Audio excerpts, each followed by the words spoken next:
எனக்கு 4 வேதம் சம்ஸ்கிருத வேதம் 4 வேதமும் தெரியும், முழுமையா அத்தியனம் பண்ணியிருக்கேன். முழுமையா அத்தியனம் பண்ணியிருக்கிறேன். பெருமாள் கோவிலுக்கு எங்கேயாவது போயிருக்கிறியா, பெருமாள் எங்கேயாவது கும்பிட்டுருக்கிறியா, பெருமாள் எங்கேயாவது சேவிச்சிருக்கிறியா அப்படின்னு கேட்டான். நான் பார்த்ததே இல்லை, அது யாருன்னு கேட்டான். அப்ப சொன்னார் பராசரன். பராசரன் சொன்னார், என்னன்னா நீ வேதத்தை சுமக்கக்கூடிய கழுதை அப்படின்னு ஒரே வார்த்தை, வேதத்தை சுமக்கக்கூடிய கழுதை பராசரன். எந்தனால தெரிஞ்சுக்காத நீ இந்த தெரிஞ்சுட்டு என்னடா பிரயோஜனம்? கழுத மேல வச்சா என்ன சொல்லுவோம், எந்த மூட்டையை கழுத மேல போட்டாலும் சுமந்துடுவோம்.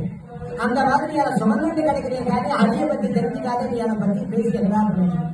நீ அதை தெரிஞ்சு வச்சுட்டு என்ன பிரயோஜனம்னு கேட்டேன். போறோம்னு தெரியாது, அதை தெரிஞ்சு வச்சுட்டு இருக்கிறதுனால எந்த பிரயோஜனமும் கிடையாது. ஹரிய தெரிஞ்சுக்கா, எங்க ராமானுஜனை தெரிஞ்சுக்கா, ராமானுஜான சொல்லு, பராங்க சமனியை தெரிஞ்சுக்கா, அதிகார தெரிஞ்சுக்க, பராங்க சமனையே நம அப்படின்னு சொல்லு. உனக்கு எல்லாம் சித்தியாயிடும், உனக்கு எல்லா நேரமும் வந்துடும். அதுவும் தெரியலையா, ராமானுஜான்னு சொல்லு. அது கூட தெரியா, ரான்னு சொல்லிட்டு போறோம், ரான்னு சொல்லிட்டா போறோம். அதுக்கு அவனே வந்துடுவான், ரான்னு சொல்ல முடியும், அவனே வந்துடுவாங்க. ராமானுஜான்னு சொன்னா போறோம், எல்லாம் உனக்கு சித்தியாயிடும், எல்லாம் உனக்கு சித்தியாயிடும், எல்லாம் சித்தியாயிடும், எல்லாம் சித்தியாயிடும்.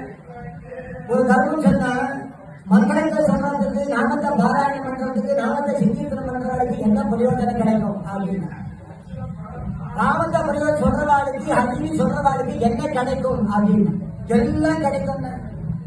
எல்லாம் கிடைக்குன்னா எல்லாம் கிடைக்கும். பெரிய ராஜா பெரிய யாகம் பண்ணாரு, ஒரு 600 யாகம் குண்டம் போட்டு ஒரு 1000 பேர் உட்கார்ந்து யாகம் பண்ணா, புத்திரகாமேஷ் யாகம் பண்ணா, அஸ்வமேத யாகம் பண்ணா, ராமான்னு சொன்னா அந்த பலன் கிடைக்குமா?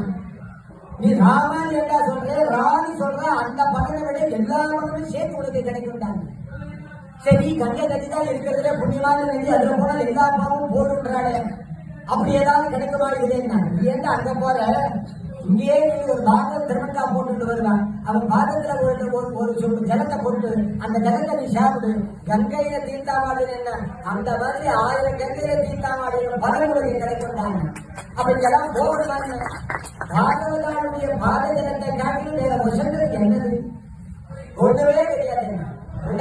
ஒன்றராசன் தான் சொன்னார், என்ன பாகீரதி பாகவத பாத ஜலத்துக்கு சமானம். அப்பேற்பட்ட உயர்ந்த பாகவதோட்டமாக திருவடி தொடர்ந்த காட்டினார். என்ன அதுல போய் வித்தியாசமா இருக்க, ஹரிணி செல்வார்கிட்ட போய் வித்தியாசம் பார்க்கலாமா? ஆண்டாள் பெரிய பாவி, என்ன யாராவது ஒருத்தரை இவன் இப்படிப்பட்டவனை நினைச்சுட்டாலே போச்சு, அப்படிப்பட்டவனை நினைச்சாலே அவன் கர்மசண்டாளனா போடுவான். கர்மசண்டாளன்னா என்ன தெரியுமோ, பிறவி சண்டாளனுக்கு காலாந்தரத்திலே கதி